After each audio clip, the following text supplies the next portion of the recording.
había una guerra que había iniciado hace 2 meses y 11 días antes, y la independencia en sí formalmente no llegó sino 7 años después. Entonces, la declaración de independencia no es la Constitución, o sea, no es la Carta Magna. Sin embargo, es el documento emblemático no solo de los Estados Unidos, sino me atrevo a decir que, basado en su contenido, determinados principios que están intrínsecamente ligados al fundamento de lo que es una democracia verdadera.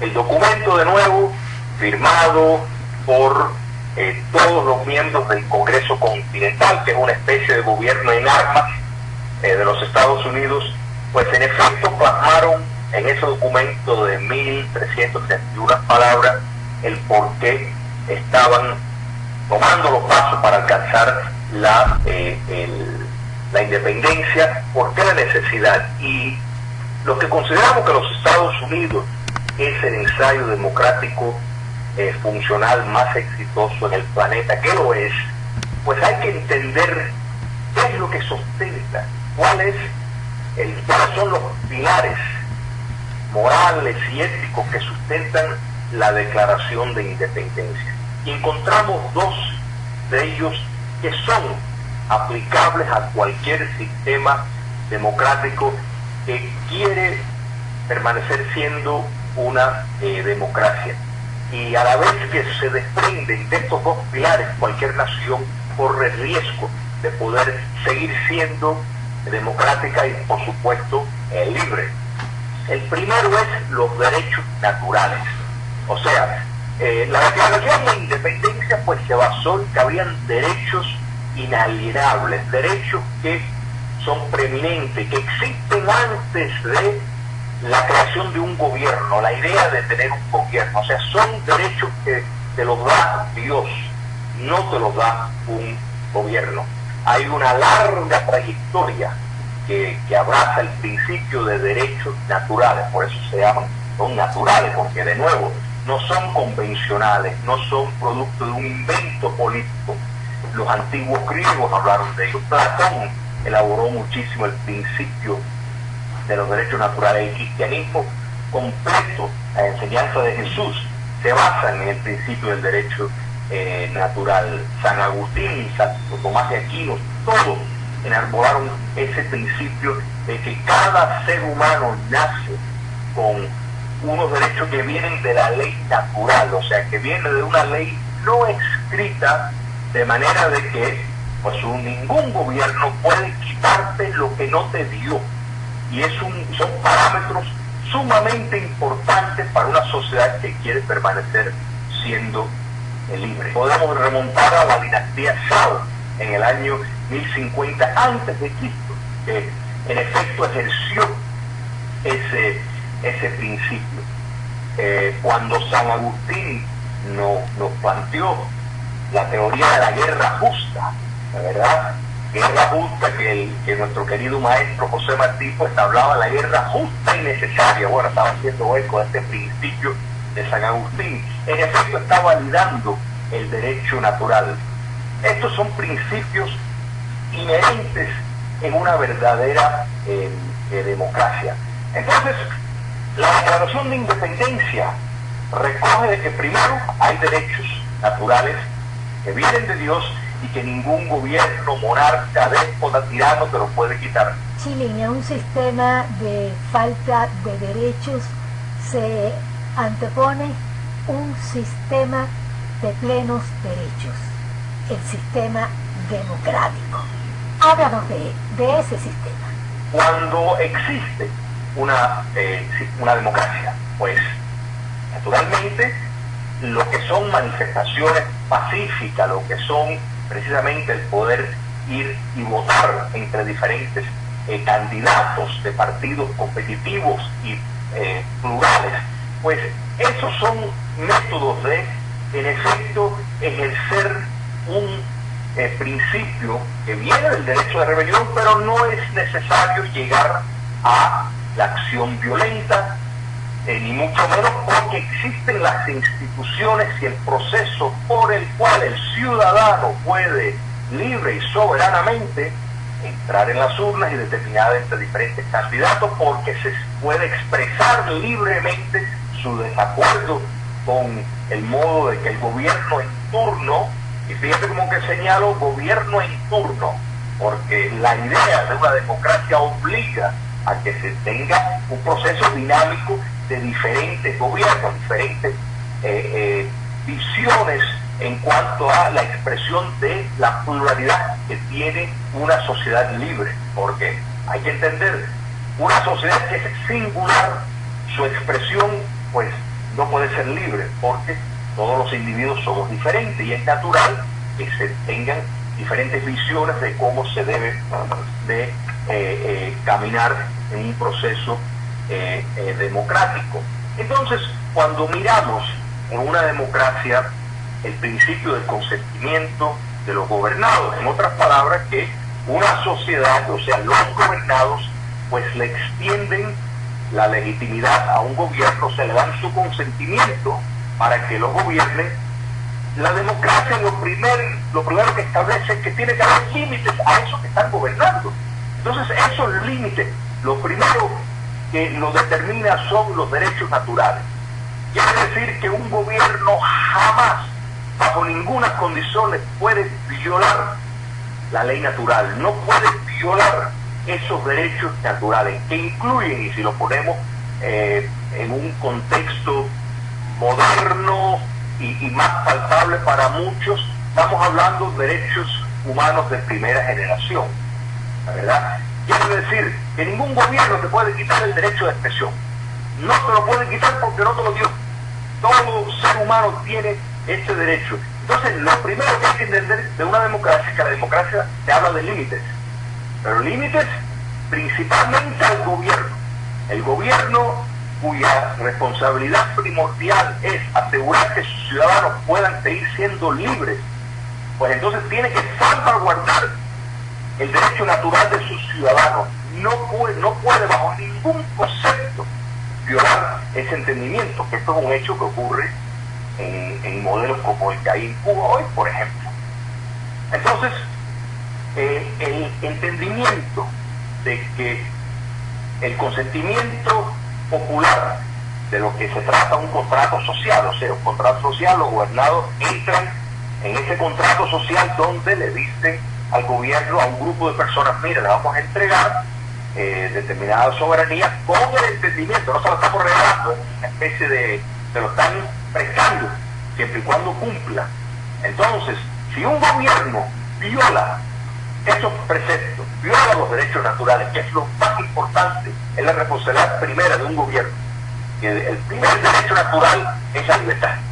Si se viola la libertad de los ciudadanos, pues entonces los ciudadanos, si existe el mecanismo democrático, pues entonces podrían ir a las urnas, podrían manifestarse, podrían públicamente, no estamos hablando de manifestarse con puertas cerradas en la mañana, expresarse públicamente, tener acceso a los medios de comunicación, poder reunirse, organizarse, asociarse con personas que comparten ese criterio y poder en la vía pública de nuevo dar a conocer su expresión de disgusto, pues entonces si esas posibilidades existen, pues entonces se puede confiar que a través de un proceso de elecciones, que a través de un proceso dentro de la estructura democrática, pues se puede cambiar, se puede sacar a ese gobierno, a esos que están gobernando, y pues votar por personas que pues van a retornar los valores que se han perdido, los derechos que se han perdido. El problema es cuando no existen los mecanismos democráticos, las instituciones democráticas, cuando en efecto hay una dictadura tiránica moviendo, como en el caso de Cuba, pues entonces, ¿cuál es la vía? El derecho de rebelión. Todo ciudadano no solo está en su derecho, sino tiene la responsabilidad de rebelarse ante ese sistema oprobioso por los medios que elija, porque hay muchas formas de ejercer el derecho de rebelión, o sea, también se le conoce como el derecho de resistencia. Puede ser la resistencia pacífica, puede ser la resistencia civil, puede ser simplemente el no cooperar, diferentes modos, y cada uno pues es libre de elegir el mecanismo que tiene a su alcance. Pero lo que sí hay que estar y entender claro es que la democracia reposa sobre estos dos fundamentos, los derechos naturales y el derecho de la ciudadanía de cambiar de gobierno por la vía que tiene a su alcance. Y cuando no hay una vía democrática y pacífica, pues el derecho de rebelión violentamente está justificada, tal como no solo la Declaración de Independencia, podemos añadir la Declaración Universal de los Derechos Humanos, también habla exactamente lo mismo. La Declaración Fundacional de la Organización del Estado Americano habla de lo mismo. La Constitución cubana de 1940 habla de lo mismo. Así que esto es un fenómeno para nada nuevo, pero necesariamente ligado al concepto de la democracia. Y otra cosa importante que contiene la Declaración de Independencia de los Estados Unidos, que repito, va mucho más allá de simplemente un contexto norteamericano. Estas ideas de los fundadores de los Estados Unidos no están limitados a los Estados Unidos, aunque ellos lo ejercieron y lo enraizaron de una manera profunda, y eso explica, bueno, por qué son el modelo democrático, el ensayo democrático más exitoso. Pero estos son principios universales, y me refiero a la presencia que tiene Dios no solo en este documento fundacional, sino el código moral que de ahí se imparte.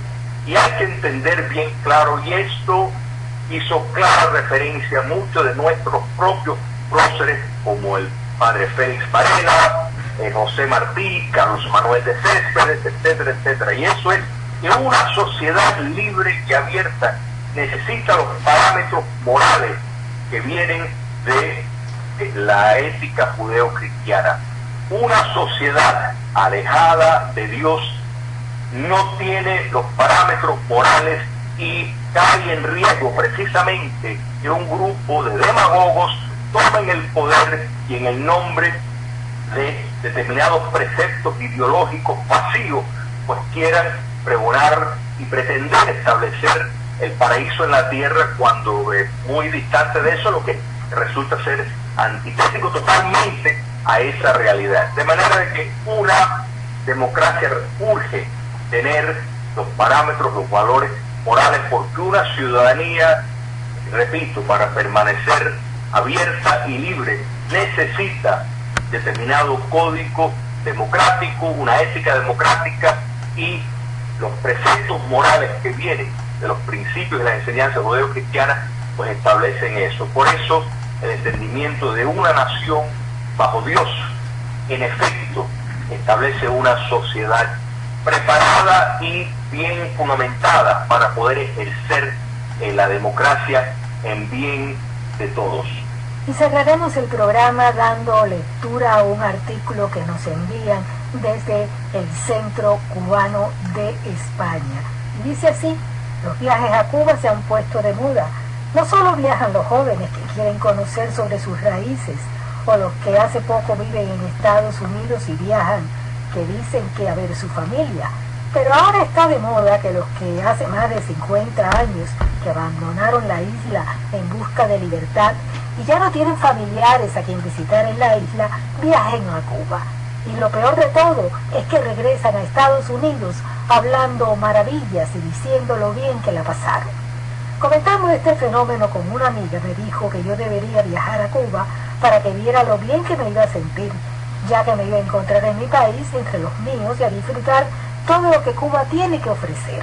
A lo que le contesté: el caso es que yo disfruté de Cuba cuando sí tenía algo que ofrecer, cuando era el París de las Américas, la ciudad que no dormía, cuando sus calles estaban limpias y florecían los negocios, cuando no había edificios en ruinas a mi alrededor, cuando una economía pujante la había situado en uno de los países más desarrollados de la América, cuando el peso cubano valía 2 centavos por encima del dólar, cuando no faltaba el agua, ni habían apagones, y los autos último modelo llenaban las calles de La Habana. ¿Cómo voy a sentirme bien entre los míos, dije, si fueron los que me hicieron irme de Cuba, los que me gritaban gusana, vendepatrias, pedían paredón y nos decían a voz en cuello, váyanse? Cuando no podía expresar mi opinión, so pena de cumplir años de cárcel, cuando no podía ir a orar a un templo, cuando la intransigencia de un gobierno tornó la familia cubana en enemigos unos de otros. ¿Cómo voy a sentirme bien visitando el vecindario donde crecí, cuando los vecinos dejaron de ser nuestros amigos para convertirse en chivacos de poca monta, que vigilaban constantemente nuestros pasos, estando listos a denunciarnos a las autoridades por el menor comentario negativo? ¿Cómo voy a sentirme bien mirando la destrucción de la casa que mis padres construyeron y que el gobierno comunista nos robó? Mirando la sociedad de las calles habaneras, la falta de higiene, el aire viciado que asfixia por los malos olores, mirando las jóvenes paseando por el malecón con el propósito de vender por unos pocos dólares sus cuerpos a los turistas de turnos. ¿Cómo me voy